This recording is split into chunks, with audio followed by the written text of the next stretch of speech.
Good afternoon, ladies and gentlemen. Thank you very much for coming. I would also like to thank Portugal Telecom for this great opportunity to talk about Biodevices and its product, which is the VitalJacket. My name is João Ranito, and my company is one of the investors in Biodevices.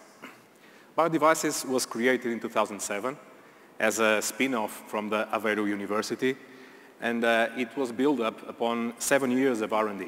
Most of the people on the R&D team came into the company, and the team leader was one of the founders, and that's great for us as investors because we do believe that technology transfer only happens when people come with it.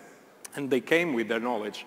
They brought their core competencies, things like biosignals, miniature electronics, medical devices, and high technology textiles.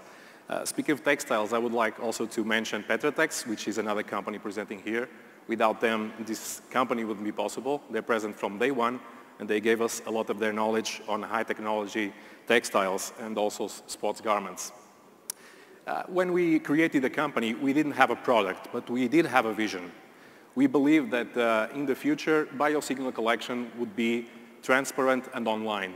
And that's going to be a big change for medicine, because doctors will be able to focus more on prevention and less on treatment. I don't know if you know about this, but research has shown that you can predict a heart attack some 30 minutes to an hour before if the patient is carrying an ECG device. And that can be a life-changing experience. We also believe that all this collection will be done in your real life with clinical quality, which means that doctor will be able to really do diagnostic on top of the data that we are collecting, and collection will be done during your real life. You won't have to go to the lab. It's going to happen when you're doing your stuff. Unfortunately, we are not yet there. There's a gap to the future. It would be nice. Biodevices have been working to try to bridge that gap in several dimensions, and we focus essentially on 3 of them. The first one is what we call lab accuracy versus real life. There are lots of devices that can collect biosignals in your real life, but they're not lab accurate. They're not medical devices. They're not certified. It means that doctors cannot do some diagnosis and prescribe therapeutics on top of that. The second thing we have been focusing on is price. Typically, lab devices are expensive, so it means that doctor will prescribe them to risk patients and not to everyone. They will not do screening, and that's something we believe it's going to change. And finally, even if you have the right hardware at the right price, you still have a problem of analyzing data because knowledge is scarce. I don't know how to analyze a 72-hour ECG, so I need a doctor to do it, or otherwise I need some powerful algorithms to help me. Biodevices have been working for a couple of years in building a product that's in the market for 2 years that we call the VitalJacket. In fact, we call it real ECG in real life. Real ECG because it's medical quality ECG, and real life because you can do it during your normal life. It's a t-shirt, which is very comfortable, so you can wear it easily. It's small and light. It has medical certification. It gives you 1 to 8 derivations, so you can really do some diagnosis on top of it.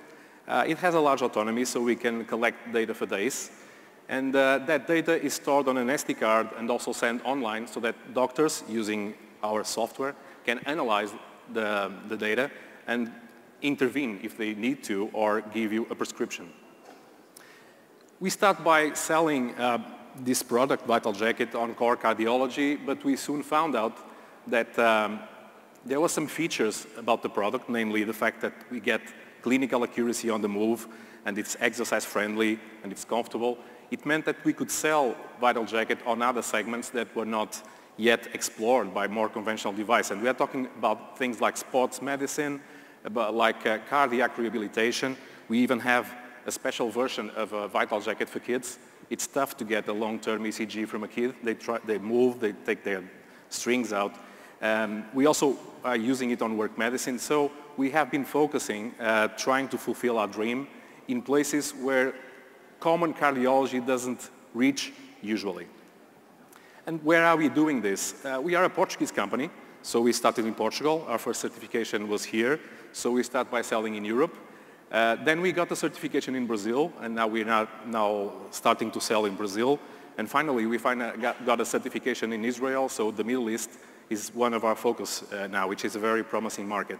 We also have some connections to Central America and South America, where we are still looking for some distributors. And yes, we would like to be in the US, but FDA certification will take a long time and it's going to be expensive. So we decided, as we are still a startup, a small company, we decided to focus on places where we have more control and could have some quick wins. We are still small, so we have several hundreds of shirts in use on an everyday basis. We are collecting some thousands of exams per year, but we would like, of course, to grow and to have numbers, those big numbers that you saw on other presentations. This is still a startup, and that's the way we should treat it. Since we have been in the market for a couple of years, and our motto is to use VitalJacket on your real life, we have been collecting some very extreme examples of our vision coming true. Some of them were planned, things like using the VitalJacket to measure stress during car racing, or using VitalJacket to study the cardiac function for the European Space Agency inside their Vomit Comet plane. But some of those happened just because people were wearing VitalJacket during their real lives. And I don't resist to share two of those examples with you. The first one was a guy who had a car crash using VitalJacket. And no, we didn't pay the guy to have the car crash. It just happened. So we have the full cardiac film of the guy in question having the crash. And the funny thing is that, of course, he got stressed. But the point of most stress was after the accident, when he knew that the guy hitting him was an illegal immigrant and didn't have insurance. And he was really stressed up, and that's something we cannot really invent, and we only are allowed to see if we really have things like the VitalJacket with us when things in real life happen. The other one, the other example, is much more medicine related. We had a patient in the north of Portugal who was prescribed the VitalJacket because he was about to have a surgery for a pacemaker. And on the second day of the exam, the doctor noticed that the guy was having some severe attacks of tachycardia. He immediately called the patient. They anticipated the surgery, and the doctor is fully convinced that they saved his life. Or otherwise, the intervention would be an emergency one, and it would be really, really tough. So it looks like that the future I was talking about, it may be nearer than we think. So if I can summarize, I would say that in fact we're talking about it's real ECG, so it's a medical quality ECG, electrocardiogram for the guys who don't know what it is, and in real life, so you can wear it during your normal stuff. I just leave you with a thought that is very well put in a quote by Victor Hugo that summarizes the way we feel about this area. All the forces in the world are not as powerful as an idea whose time has come. And we really think that time has come for things like the VitalJacket. And if you want to see it in action, if you want to see real ECG in real life, you just go to our table over there and you'll see someone explaining you how to wear and how to analyze your ECG. Thank you very much.